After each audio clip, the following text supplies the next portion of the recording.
Welcome, very warm welcome to this session. So today we're talking about the why behind the buy.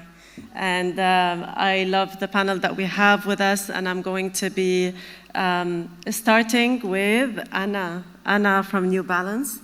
Anna, you are working across different markets, and New Balance is a global brand, and you're managing the Middle East, Africa, and India.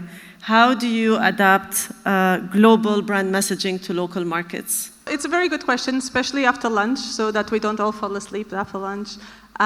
Because a lot of times when we're talking about, how do you implement global strategy into local markets, the word localization comes, right? And I'm going to start saying straight away that I hate the word localization. Because that always means that you have to translate something that doesn't have a translation locally, and becomes really, really difficult to have those conversations when all you want to communicate is a global message into a local market.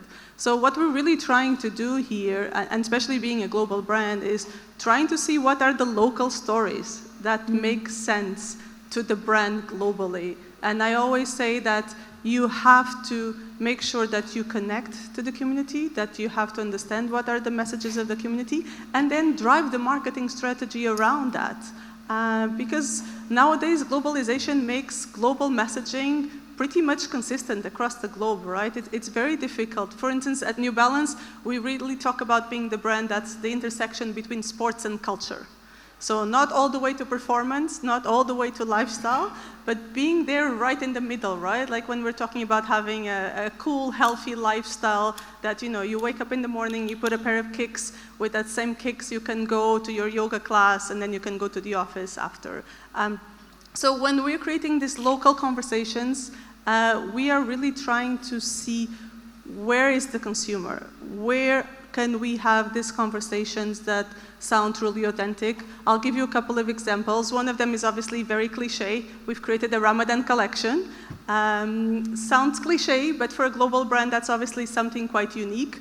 It's once again showing that the brand understands the local consumer, is talking about, once again, community. Ramadan, it's really about spending time with the family. It's having a little bit more time to exercise as well, because we have less working hours. So that's, for instance, an example of a strategy.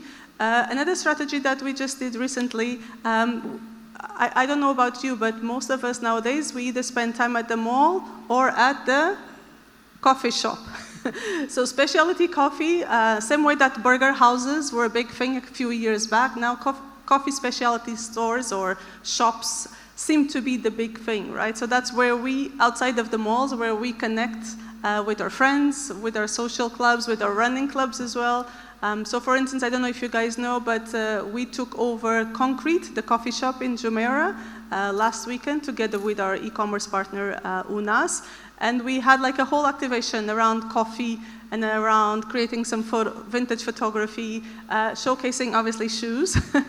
but once again, the whole idea was to create a campaign that felt local, not a campaign that felt localized. And I think it was obviously quite a success. We had queues going in, so that's always a nice measure of success. But it's just an example of how you can create something really unique locally, and then obviously see that grow also at the global level, rather than always thinking from this global localization perspective.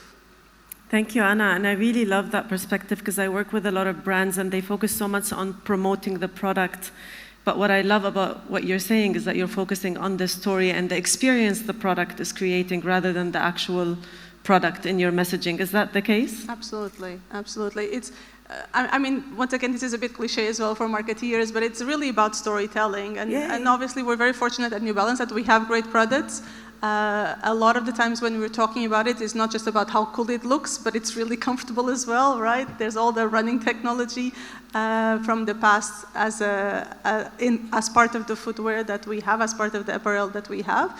But it's really about creating that emotion with the consumer. And being in the right places at the right time really makes a big difference.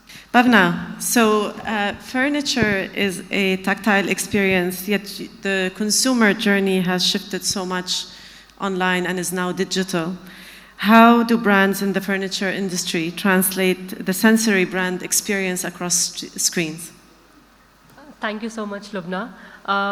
Yes, you're right. Furniture is something what people would like to touch, feel, and even sit on that and feel how it will look in their places in their house. But with time now, we are so much into digital world where everyone is exposed to different platforms digitally. So people starts their journey digitally, and there are times they do end up the journey on digital platform. So being into a furniture industry or brands trying to promote furniture to the consumer, so it is no more, it depends on how digitally you awake their senses to make it feel as what it will be in actual terms.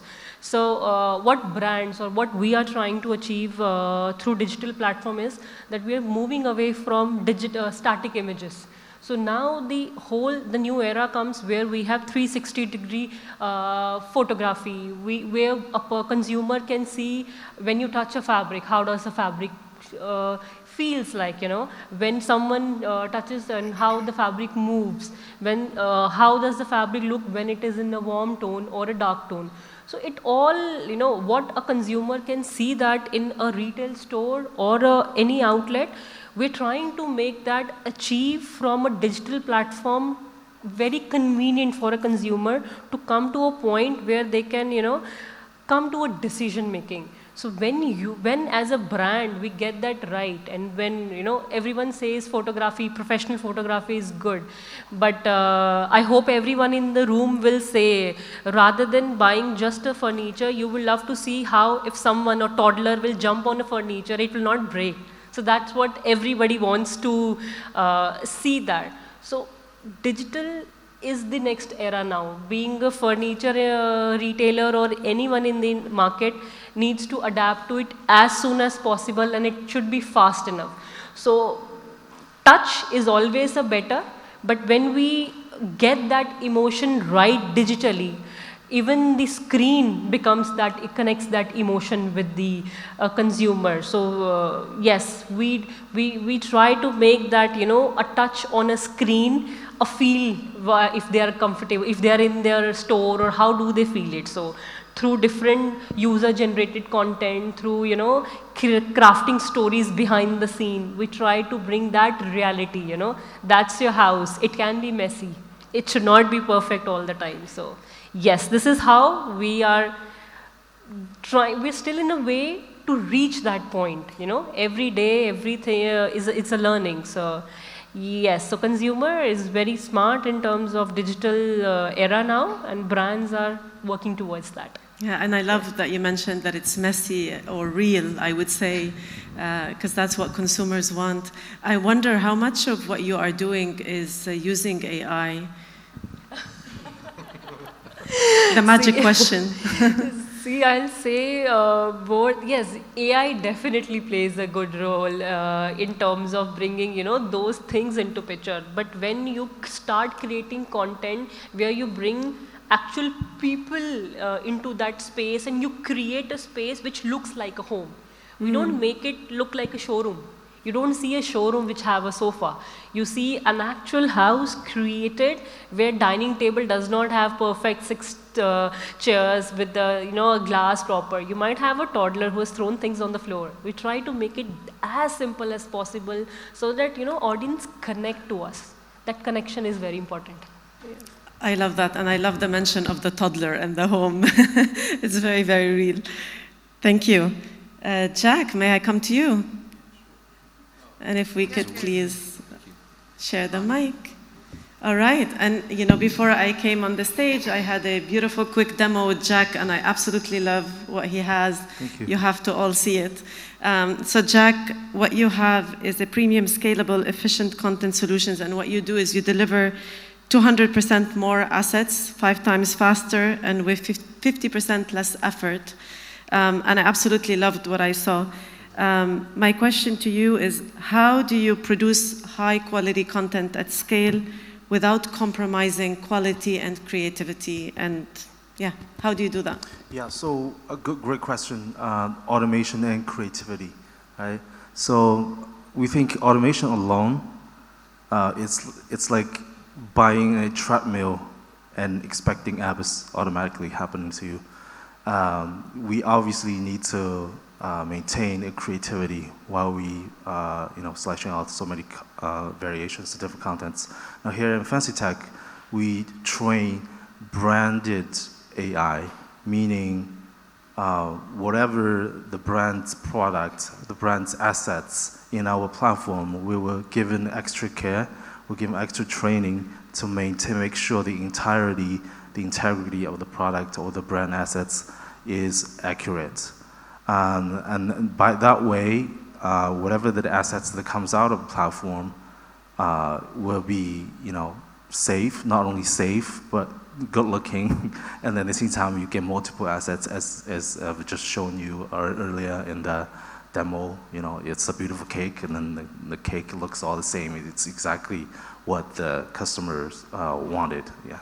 So that's basically how we do it in Fancy Tech.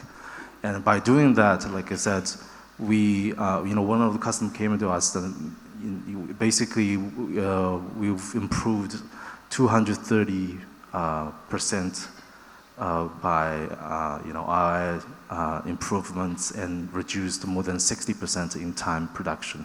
So I think that's quite powerful. Yeah. Yeah, amazing. And for those of you who don't know, he was mentioning a cake. He had a visual of a cake, and literally within minutes, it was able to transform that into so many creatives.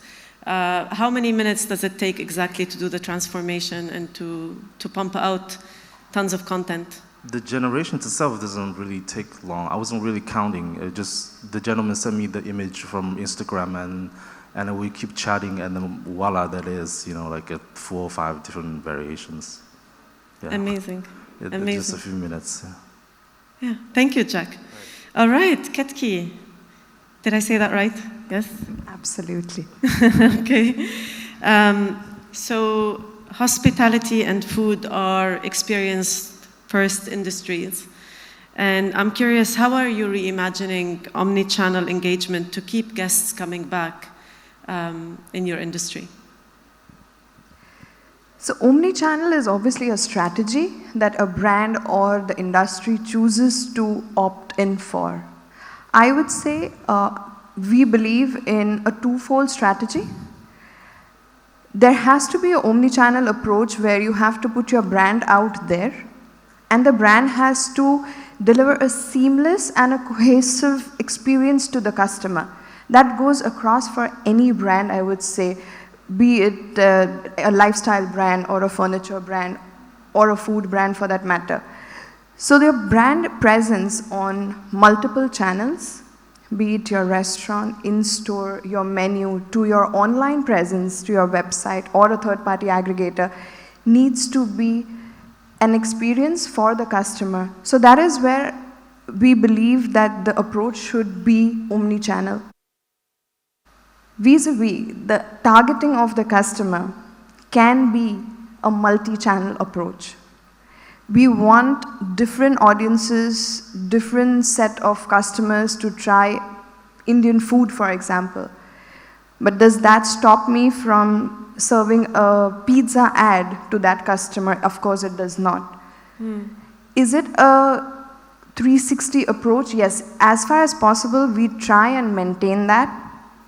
In this part of the world, the restaurants pretty much have a 60-40 or a 70-30 division of dine-in and delivery, where the deliveries are pretty much taken care by the third-party aggregator. So you will never ever have that experience which you want for your brand.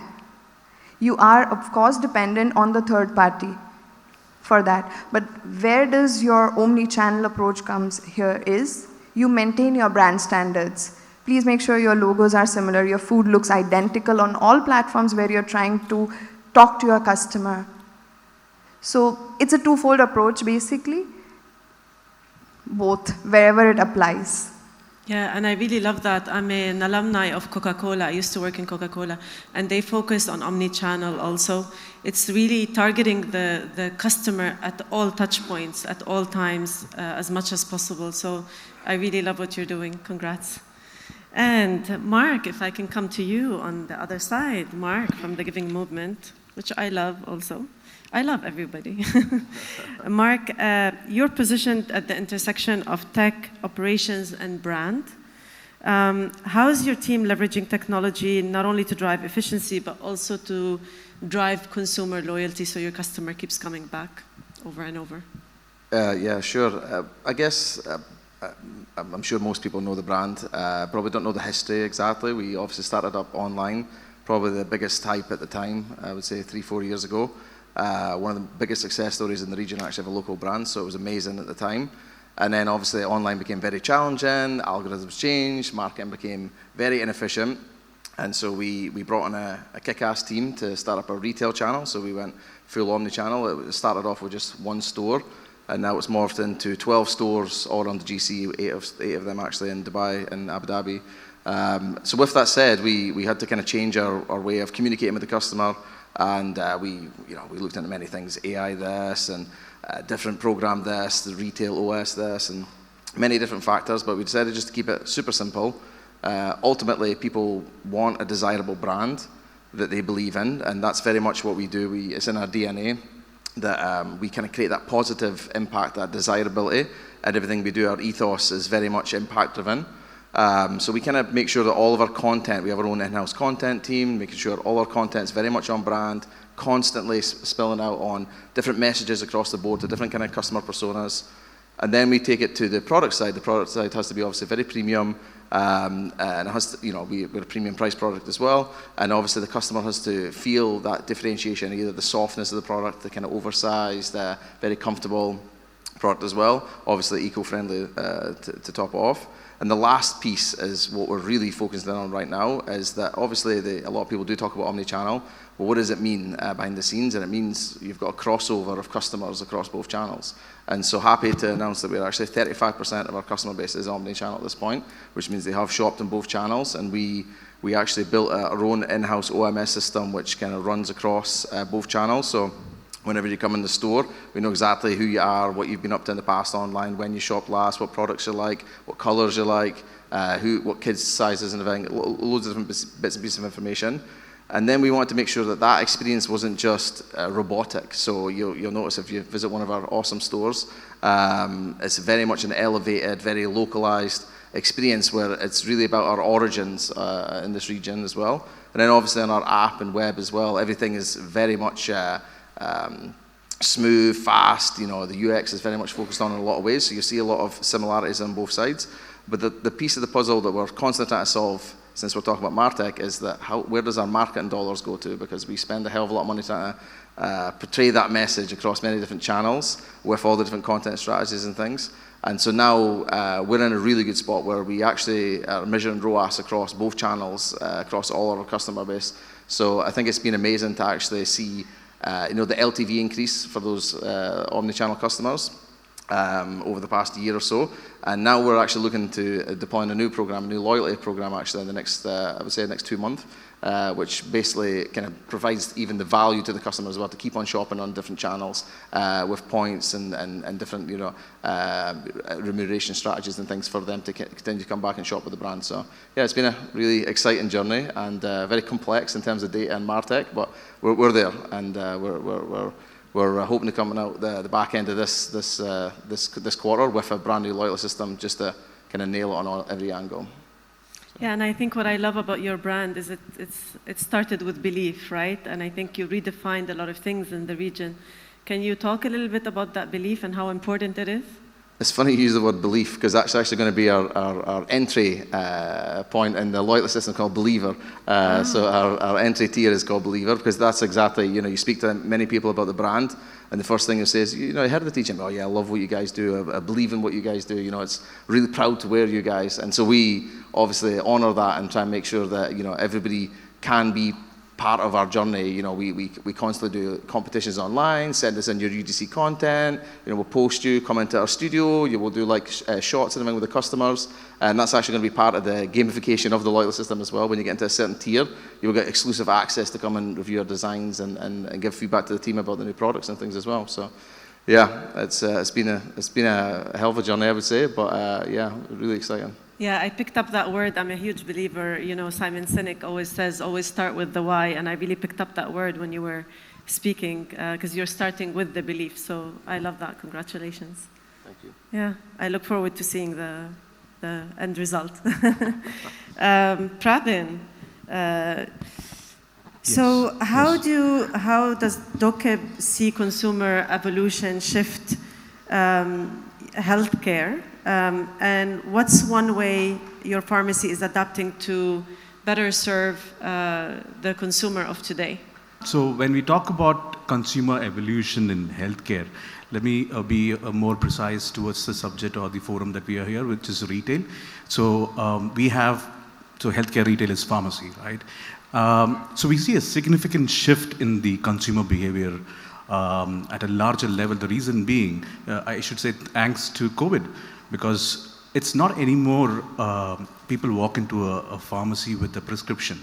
Gone are those days. Now it's more on a preventive care approach. People walk in to not just of course, yes. For a pharmacy which is clinic or a hospital attached, yes, the objective is different, the need of the moment is different. But when you talk about a standalone pharmacy or a mall-based pharmacy, people walk in to browse to understand about various different categories. Now we talk about organic and natural, the skin care, vitamins and supplements. So they're more knowledgeable than what they were before. Yes, thanks to the internet, the peer, their fitness coaches, Dubai Fitness Challenge, all of this actually contributed to this shift. So we need to be also, as DOCIB or at any retail healthcare guys, need to be also equally competent enough to make sure that you be the thought leaders there. And there are various different action points that we take to counter this challenge, starting from training. How do we get the new information related to different categories taught to our pharmacists? Because not all pharmacists come with a typical retail approach. They are pharmacists end of the day. So you need to train them in terms of making sure that they communicate what the consumer wants. And moving to the retail front, yes, we evolved from rebranding the whole interiors of the store. All the old stores getting rebranded, a lot of green elements coming into picture, new stores having new concept in terms of the fixtures. And then, of course, yes, making sure that our brand purpose is getting communicated on different level. Yes, our purpose is to make sure that we see or we contribute toward a healthy or wellness community. We don't anymore want to be seen as just another chemist or a pharmacy, but more of a wellness destination. And so that's the approach that we take to counter the shift that we see in the consumer behavior. Yeah, and what I'm hearing you saying is that you take the brand purpose and you implement it across everything in the organization. And this morning there was a discussion also about how you include that in your operations. Did you notice any resistance when you made that shift internally? So for example, among the pharmacists, or was it easier to? Absolutely. I mean, I don't think there is any kind of a resistance happen at the retail front. They understand that they also need to be, like I said, do need to be the thought leader for what they are going to be countering at the retail or the floor level. For that, they need to be equipped with this knowledge and imbibe this purpose. Only then they'll be able to translate that when they actually interact with the live customers. So I don't see they have any kind of resistance onto that. Yeah. Okay, thank you. And I'm gonna move over to Rohit. If your mic is working, let's see. It's working? Yeah. It's working. Great. Amazing. So Rohit, you are working at the intersection of creativity and strategy. How do you decide what kind of content thrives best on each platform, whether it's YouTube or TikTok or Snapchat or any other? So funnily enough, if the content is good, it'll work across platforms. But each platform has their own algorithm set. And you can take either of the approaches. If your content is good, it should do well. But how well will it do? It depends on that platform's algorithm. For instance, TikTok is extremely raw. If you put a polished content on TikTok, it might not reach that well as much as it does on Instagram or YouTube Shorts or even Facebook for that matter. Like there are still people on Facebook. That's a huge audience, but a lot of people miss out on that. So the one approach is you do good content and you keep on uploading everywhere. Second approach is where you bow down to the algorithm in case if you want to reach its peak. One of the famous case studies is Ryanair. Do you guys know about Ryanair? Have you guys heard Ryanair? Like, it doesn't operate here as far as I know, but we all know purely because of their social media. Now, they have different social media executives for different platforms. On Twitter, they are as raw, as rude as it gets. Like they'll respond something extremely annoying, and that'll get them the reach. Because that's their target audience, they don't care. Same thing with TikTok. They'll make some unusual TikToks, and you will not believe like a company like that is making those TikToks. And those are very cringe graphics, stuff that you wouldn't make your 5-year-old makes on their computer. That's how they'll pull it up. So they are cracking in that manner. What we try to do, because when it comes to brand integration, because our company, we are content creators, we first and foremost, we try to give out a good story, something that the audience is interested in. And then we try and we integrate the brand. We don't see it otherwise. For instance, if let's say New Balance has an offer. Hi New Balance, how are you? Hi New Balance. We'll talk about discounts. Okay. So let's say New Balance has an offer. And so we will not talk about the discount first. We will talk about what the audience is interested in. I want to give them a hook. I want to make them smile. I want to give them something to watch the entire video. And when they think the video is very relatable, it's funny, bam, it was an ad. Did you realize it was an ad? No, you did not, but you had fun. That's what we try and do. New Balance.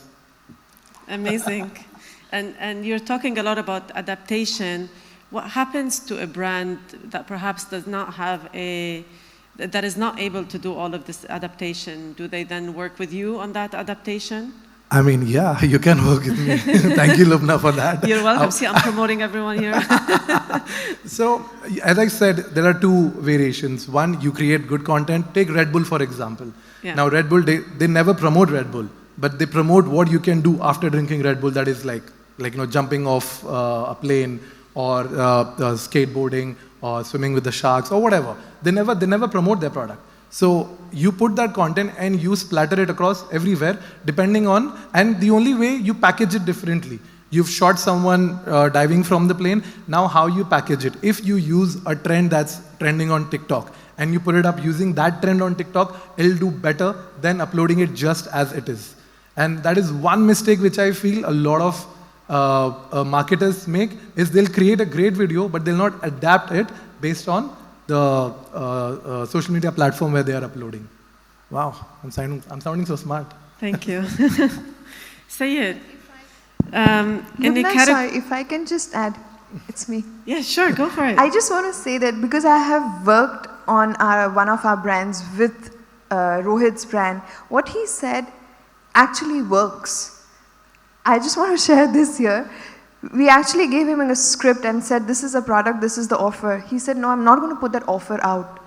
And the way that he did the video is that reached the audience. So what he said is not only just textbook, it works. As a brand, I would like to say it works. Yeah, this is two promotions. I love it. I'm coming in next year again. I think it speaks also to what we were saying earlier, that it's focusing less on the offer and the product and more on the outcome you want to achieve, more on how you want the consumer to feel after they experience your message. Sayed, you are working in a category driven by emotion and impulse. How do you build brand consistency across peak moments and everyday gestures? Thank you, Lubna. Thank you for having me here. Before I move to the question, I just want to touch base what Rohit has said, right? So now the audience is market smart, like the media is smart. They know which one is ad and which one is organic and the storytelling about the brand. And one more thing that I want to touch base, where you have touch base AI with Bhavna, with Jack, with Max, right? Mark. We are talking about the use of AI and how it's actually helping brand come out with an ROI, not just use it for the sake of using it because it's there. So what we have done as an example is one of the trend, Ghibli, which started recently, right? What we did, we have launched a product around Ghibli where personalized products on the website, and all the products were actually being created by the AI. And the same image we have put in another AI which gave us the videos to showcase how it actually being done. And we have used that to plug that into the performance social, right? And right now we have a run rate or the order run rate of 50 a day right now, just from those products. Amazing. Because this actually helps in the scale of execution at no time, at the fraction of the cost. This is how AI is actually driving ROI. This is what I can say. Now coming back to the question that you have asked me, right? So we are emotion and impulse-driven category that we are into. And how we are actually keeping up with that is, we try to keep our brand story and the focus on emotion promises that we actually normally do, right?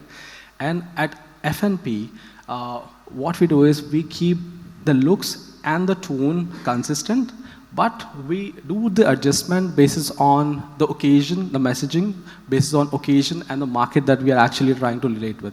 And of course, it relates back to, again, what kind of, is it a big celebration or is it just the small gesture that somebody want to make it from their side as a gift? And of course, we try to make that interaction being shown as a unique experience in each interaction. That's what we do at FNP. So that. Thank you for that. And I think one of the things that I notice is that a lot of brands who focus on the story and the emotion, sometimes if they don't see the result immediately, they want to give up right away. So what is your advice to them? So one of the things that I want to touch bases on this discussion, right? So we used to be a event or occasion-driven company in the past. Now we are emotion-driven, right? Basis on emotion, like, it's every day you can you can celebrate any occasion. It doesn't matter what it is. It can be a gratitude towards somebody, or you want to just say that, okay, let's stay connected. So anything can be celebrated and can be connected back with an emotion, basically. So that's how we do it. Thank you. I have a client, and every day I see him, he starts with the question, what are you celebrating today? So I love that you can celebrate something every day. Indeed. Sevolat, you bridge global e-commerce with hyperlocal sentiment. How do you maintain cultural relevance across different geographies? Because you operate across many different geographies. Yeah, of course, we are being worldwide business and we are operating in 40 plus countries already. So localization problem, like Anna said, is like a huge challenge for us. And it's actually a part of a big challenge with cultural relevancy for us. Sorry, I just wanted to say hi, New Balance too. As being locally relevant is key for us, and it's in our DNA. We always adapt our brand localization strategy and just basic performance and branding strategy to every market that we are in. If we are talking about specific countries, for example, in Spain, people tend to be a bit more traditional, a bit more conservative, not very digital approached sometimes, and we need to learn them how to use our app, for example, or even a website. So sometimes it's just harder to sell something like on a daily basis, for example, not tied to occasions like San Jordi or something like that. And in UAE, it's an absolutely different dynamic. It's an absolutely different market. People are digital first, they are app first in our case. And sometimes, even if we are going with some occasion-based pricing, we are going it mostly on premium products because people tend to love big gestures, and people in UAE sometimes want a bit more for a bit lower money. So just because, yeah, the quality matters here and luxurious matters. But what I wanted to say overall, I think no matter what country is, what matters is overall there are people everywhere and people have emotions and people have happiness from each gift. So as long as love exists, our business and our market will thrive. I love that. New Balance. I'm going to come back to you, Anna. You are you have heritage in your brand. And how are you appealing to the younger, fashion-forward type consumer in the region here? I'm going to try to use the audience to answer that question. I love let's see that. if that works. Yes. So let's start with how many people in this room are runners, and they can lift their hand if they are. So there's about 7, maybe 8 hands. Hello, I'm a runner too. Now, how many of you know New Balance? Oh, wow. Some are on their phone, so they're not answering, but I would say pretty much everybody in the room knows about New Balance. And that just explains a little bit about us. So we started as a running brand back in 1906, so history lesson now. So in theory, we are a century-old brand. In theory, we are a heritage brand, as it's called in marketing terms. But what we like to call ourselves is actually a brand with heritage. And one of the reasons that I asked these questions was to show exactly that. If we have been kept doing just what we were doing at the beginning, just focusing on running, we would never be able to have grown as much as we have done that until now. If only been talking about our heritage, we would never been able to communicate with the younger consumer. And if you see in terms of graphs and evolution, and we're happy with that, we really see that New Balance is the younger consumer brand, right? And that's something that we've done very specifically. We don't claim to, or we don't want to be the biggest brand in sports. That is not our aim. We want to be the best. Sometimes internally we say we're like a boutique agency. So we are like a boutique sports brand that really wants to connect with the consumer and really wants to be, we talk a lot about storytelling, but storytelling happens because you have a story to tell, right? It's not just a marketing gimmick for us. And that's really, really important. As we focus on the younger consumer, we know that, interestingly enough, they are now really into running.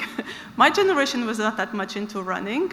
A lot of us saw exercise and movement almost as a sacrifice, and I don't know how many women would agree with me, but I grew up thinking that going to the gym was punishment, right? If I wanted to be a certain way and look a certain way, I had to punish myself by going to the gym because it was the last thing I wanted to do to be able to achieve that. Nowadays, if we look into the younger consumer, they see exercise, which is amazing, by the way. They see exercise as part of their lifestyle. The same way they'll probably want to go to a movie and eat popcorn, they want to go to the gym. They want to go to a running club and connect and use the running club as a new, I don't know if you've heard this, but my Instagram keeps telling me that running clubs are the new Tinder. It's just like a new way of connecting. So probably Tinder and coffee shops are the way to really connect with the younger consumer. So that's what New Balance continues doing, is trying to understand where is the new consumer. If now it's running clubs that the new consumer is at, we've started our running clubs back again. If it's at coffee shops, then have conversations with the consumers at coffee shops. For instance, we talk a lot to the younger consumer at the cultural and music type of events. So for instance, when we were looking into regional ambassadors, which by the way, she's now a global ambassador, we selected Amy Rocco. Amy Rocco is a hijabi woman from Saudi Arabia that loves doing comedy and that loves singing. So not something that you would consider initially as a New Balance American brand type of ambassador, but she is now a global ambassador for the brand, once again showing that you need to connect to the consumers where they are, and then you need to amplify their voice as well. So we're very proud to work with her to engage the community here locally, to also allow us to educate the community globally around what it means to be a hijabi woman living in the region. And at the same time, which I thought was really amazing, she ran her first 5K this year at Doha Marathon, which is one of the races that we sponsor. So we brought her along not just from the cultural and lifestyle journey, but into the performance journey as well. And that's really what we strive to do from a younger consumer, is trying to have these conversations based on the insights, based on a lot of what we see also on TikTok and Snapchat, and trying to make sure that when we are creating that content, that content is valid, right? That it talks to the younger generation rather than just being a copy-paste of what you see with other brands. Yeah, and I think that's a perfect example of localization, storytelling, consumer insights, and using all of that at the same time. So. And I love her story because it was so genuine, right? It's not as if we went there and we told her, hey, can you run a 5K for us so that now we can also use you to create performance content? Yeah. But because she was obviously coming to all of our events and getting together with the running clubs at some point, she was the first one that said, hey, by the way, I saw you guys are sponsoring this marathon. Can I go and run it as well? And we're like, yeah, of course, absolutely. And we created amazing content. Her video for the race became one of her most viral videos because obviously a hijabi woman running is not something that you see every day. And that allows us to bring that conversation to more communities as well. But the key here is alignment, that there was true alignment with her rather than just using her. So I love that. And in case I don't have time to come back to you, if you could give the audience 3 really quick tips, what would you say these tips are? I think because one of the questions that we had that we probably wouldn't have time is about how you see the future in the next 10 years. And obviously, I know we're all talking about AI. One way because we want to use it more and more efficiently in the way we're doing our jobs. The other reason we're talking about it is because we're all afraid we're going to lose our jobs because of AI. But I think from a marketing perspective, something that's really important and that we're trying to do quite a lot as well is bringing back the human element. And I give the running clubs as a great example. For so many years, we were kind of stuck inside and afraid of the outside world because of COVID, right? It took us almost 2 to 3 years to get out of that bubble of, I can only have Teams meetings, I don't want to see anybody, I don't want to talk about anything, I just want to be in my bubble. So when that happened, we saw obviously an explosion in running, and you can see here on Kite Beat, right? Everybody seems to be running, massive FOMO for everybody else. But what we saw as well now is that people are craving human connection. So yes, there is a huge trend going towards AI and making things more automated, but there's a huge element of human connection that is starting to missing in some cases, right? And we see young people as an example. A lot of them are now glued to their phones. You know, we go to a restaurant, you see the whole family just glued to their phones. We see that the main disruptor might be to be the brand or to be the person that is actually showing up there with the face and, you know, being able to relate to someone on a personal level with the community rather than just using the social media side of things. And I have a feeling that activations and events are coming back really, really strong because people, I feel like we almost have to force them to interact. Maybe today here, it's a good example, right? Like we always end up being on our phones, checking something else. There's an important email that we have to check. But I feel that we're going to be seeing more and more of personal interaction coming up in terms of marketing strategies. Thank you so much.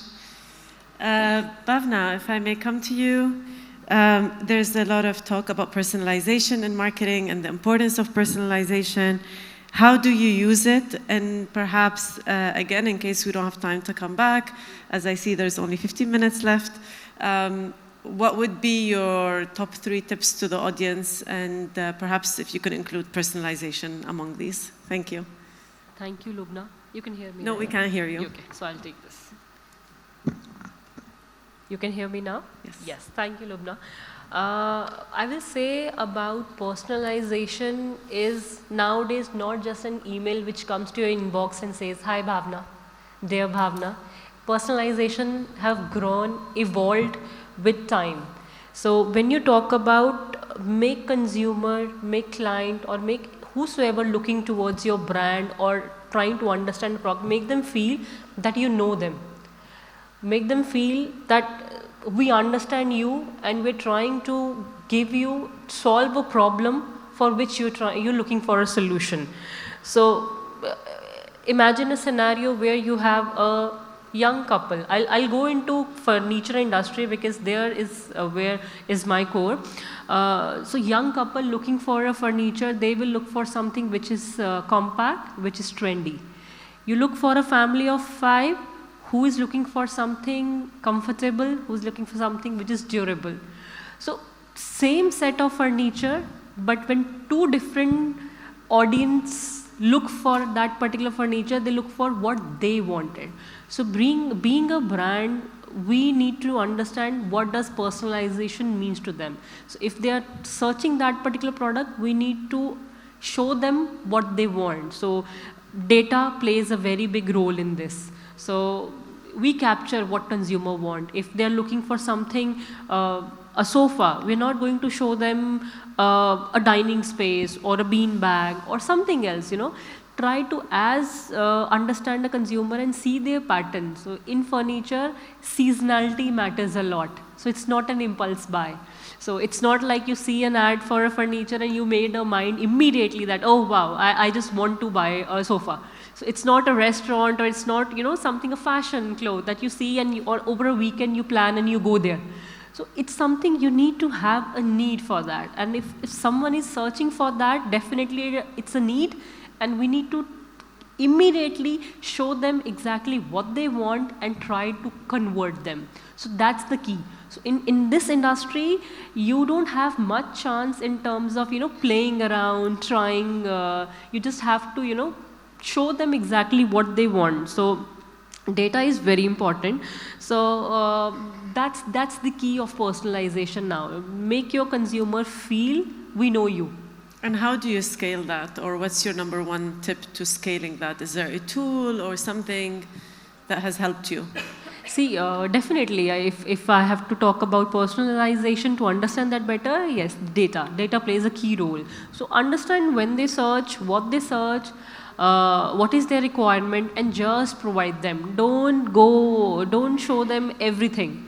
Just be clear, be precise, make them take a decision easily. Don't confuse your consumer. So that's the key of personalization today. So. Okay, thank you very much. Any other tips, minute tips before we move on? Yes, I do have. So what I will say again, for a brand or anyone, let's just not chase technology alone. Let's just, focus on human element also, Let that be alive in our industry, and let's be relevant. Trend, yes, trend plays a key role nowadays. Everyone comes out with a trend. Oh, I have to follow that. I have to follow. Everyone is talking on this on TikTok. Let's be relevant. What does we stand for? And narrate your story in that particular sense. And that's aligned also with what Anna said, that, in the age of AI, try to be human. So I think, it's important as we evolve towards doing everything through AI, or most things through AI, being relevant and being human is really important. Thank you. Jack, I would love to talk about AI, if that's okay, because I think it's an important element. How does Fancy Tech AI-driven approach, how has it helped all the companies that you've worked with? And can you give us perhaps a case study or a story from one of the companies that you've worked with and what was possible through you? Yeah, sure. I would like to bring this on two fronts. Like one of our clients, a beauty brand, they came to us drawing in SKUs, and then nowadays our challenge is not only we have so many SKUs, but also the platforms that they need to push these content to are so fragmented, and oftentimes the time schedule is very tight. So they found us, so that's one thing we get solved. Because we have worked with them, we have trained a brand-specific, brand-tailored AI. So in that case, we manage to scope out multiple contents in a very short period of time, and they are all in line with brand guidelines, matching that look and feel, their tonalities, and the average, we'll say the average quality that we get is a lot higher than the general AI models that you use nowadays. So that's the one advantage of us, how, examples of how we help our clients is by generating content with a great speed by training brand-specific AI. Now the second use case or second story is on the scalability, because nowadays we not only generating content, we also help our clients to push those content to different platforms. Now, one thing about the question about targeting is you have multiple demographics, being the regional, cultural, there's so many. And when you create content, you have to think about all these variations and what content to target, which person, and then you do A/B testing. That amount multiplied by I don't know how many times, it's like a large number of work. So by doing what we do at our platform, you will be able to, to scale on a very easy click. We basically produce content based on brand's demographic and push that specifically towards their customer database and make sure that we target the right audience. So in these cases, I think the reason why most clients came to find us. Wonderful, thank you. And if I may go over to Ketki, and as Jack was talking about customer data, one of my questions is with the shifting behaviors, preferences, and path to purchase, how do you analyze and interpret this data? Is there a tool that you use, or what has helped you? And perhaps if you can share a few tips with the audience that would help them on their journey, what would that be? So we all love two trending words, AI and data, right? Yes. So everything definitely revolves around data. What tool do we use? There's no tool. The tool that we all need to use as marketers is the reality. I just have a question here for the audience. How many of us go to McDonald's because you are craving McDonald's? And how many of us go to McDonald's because you have the app? So how many of us go when I am craving McDonald's? Yeah, I don't see a lot of fast food lovers here. And how many of us really choose to go to McDonald's because I have the app on my phone? Exactly.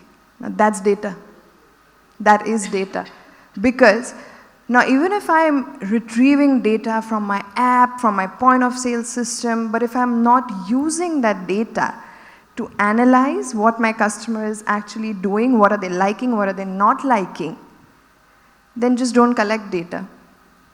We are Landmark Group, we have our loyalty program, which is called Shukran, across the group.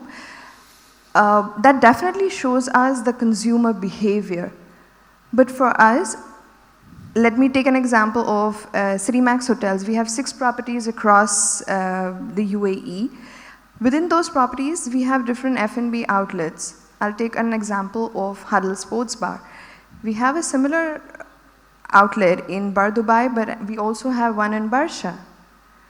I don't go by the loyalty data, what the consumer is actually behaving on the app. I actually see what's my competition doing. I need to be relevant in that area. I cannot run a similar promotion in both my locations because both of them have a different requirement that I need to cater to the audience who's looking for that specific deal in that area. So for me, or for us rather, that is the strategy and that is the data which is more relevant to make your marketing decisions. Thank you, lovely, thank you. And Mark, if I may come to you. So Mark, you're the Chief Technology and Ops Officer. And if I had a magic wand and could ask you, what do you foresee in the future? And based on that, how are you adapting? And what are your 3 tips to the audience? What would you say? Just checking. Yeah, you could hear me. Yeah. Actually, similar sentiment actually to what Anna was saying. I think the future is changing. I think we were flooded with technology, and now it's went to the point of we're like zombies, just looking at our phones all the time. In fact, I've deleted most of my social accounts and things like this as well because it's just nonsense half the time, unfortunately. But it is still obviously prevalent, but I could actually see a pattern in the next 10 years where hopefully kids will be banned from having phones at schools, and hopefully people will go back to actually just having human connections. And AI and things like this will just be there to optimize your work, optimize your day-to-day, not to run your life. You know, you need to, I think that needs to be a solid line there between the two. And I think that's a great future to have as people go back to wanting to go camping, nature, and things like this as well. A lot of brands just want to have a lifestyle approach to the way that they do things. They want to portray themselves as a lifestyle brand that you could connect with, relate with, and have that kind of personal connection with. Again, going back to that believer mentality, that it's not all about optimizing this and blasting them with that. It's really just making sure that they truly actually desire to want to buy from the brand and essentially connect with it in a meaningful way. And I think we get inundated with the amount of tools and technologies and things we could use, but I honestly see a future where it'll start to get less likely that we'll be using as many technology tools, just because people will, like myself, will start to realize that it's just consuming a lot more time and energy than you should be consuming. Again, not like in a bad way. Obviously, being in charge of technology doesn't sound so good coming from me, but I think it's a positive reflection on humanity and a positive reflection on the direction we're going in. I would say that technology will still be there, but it'll be used for the right things, not for running our day-to-day life. So what is your tip in line with that for everyone in the audience? Tip to the audience, I would say be authentic, be natural.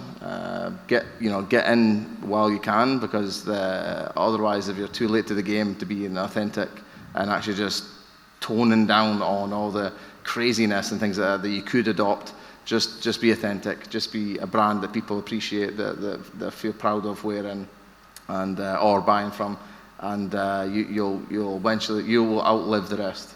So. I love that. Thank you. And Doke, we spoke earlier about the changing dynamics and a future towards wellness. And so, again, the similar question, if we had a magic wand and could foresee anything in the future, what would that be? And how do you ensure that your brand experience across different touch points is living up to that future? And what are your 3 tips for the audience? Well, let me put it as 2 tips. One from a very professional level. Since morning, like we all say, the jargons and the terms that we all use is data and AI and system. Well, all that is very much needed. We would certainly need them to support our ultimate purpose. We should not, in this journey, forget our brand purpose. Every brand needs to have a very strong purpose and a promise. We need to lead by that, and all the other supporting tools should add value or give you information to make sure that you achieve those purpose, or you're making sure that you are reaching to your target audience with proper storytelling. Now that can be from a tactical level, or that can be from a brand level. Have emotional bond, emotional connection going to your target audience. Only then you will be a brand which will be loved beyond a reason. Just an example, most of the time when you see, if you get the Apple logo when you buy any of the Apple products, you could see people actually use them sticking on the car and various other products. And that's the love we talk about. People getting Harley Davidson tattoos done, that's the love we talk about. And that's when it gets connected. So all your other tools supports towards, so never forget the root of your brand purpose. The second one, personal. Yes, do not just go to a pharmacy for your prescription, rather take preventive care. It is very important. Most of us were so used to vitamin C's consuming during the time of COVID, but how many of us actually do it now? It's the same immunity that we wanted. So make sure preventive care is what you need to do. on that course, probably it is not the right business tactics that I do for the brand, but then yes, that's the approach that we all need to take. Yeah, I think that's the 2 tips. That's wise advice. Thank you. All right, Rohit. Where do you see the future, and what's your advice to everybody? I thought the time was up. I was not prepared. No, I'm kidding. The future is what the recent past is. It's going to be digital. The 3 things that I would suggest for yourself or for your brand in general is you stay consistent. Post as and when the algorithm wants you to. Second is stay on top of trends. It might not seem very original, but you have to, because that's where the flow is. Be part of the flow. Otherwise, you know what happened to Nokia. So just be part of the flow. Stay relevant. And the last one is, having said the stay on trends, it's very ironical, but as even Mark said, be original. Stay authentic. Your audience will come for you. That's the core audience that you will get. The trending audience will probably get you 1 million views, but the audience that comes to you for the original content, that's your loyal base, and for you, your consumers as well. Authenticity is the name of the game. Thank you. And Sayed, as we are out of time, same question really briefly. Where do you see the future and what do you advise? I see the future like next 10 years, right? So I see smart commerce coming in, where AI will understand people, why they act in certain way, rather than knowing what he's doing as a data point, right? And personalizing it back and actually targeting with a specific segmented gifts, because I come from a gifting background, I'll just touch base on that. And personalize it specific to his need at the time that he don't even understand why he is getting that as an ad, right? Knowing the customer better than the customer know himself is the AI will help at the personalization level, will actually help in certain way as well. I love that. Know your customer more than they know themselves. I'm going to write that down. Thank you. And last but not least, Sevalot, what are your tips? Yeah, I think it works. Yeah, I think my tips is, again, stay focused on what's not changing. Like empathy is forever. Trends might come and go. So this is the first one, like everyone I think already said. The second one, always try new things in marketing, even if you don't think that it will work. I think it's like never say something like it will not work for us. Like just try to do this. And the third one, just please always say thank you to ChatGPT. A huge thank you to ChatGPT who helped me write my questions. Thank you so much, everyone. That wraps up our panel. It's been incredible. Thank you to the panelists, and thank you to all of you for attending. All right.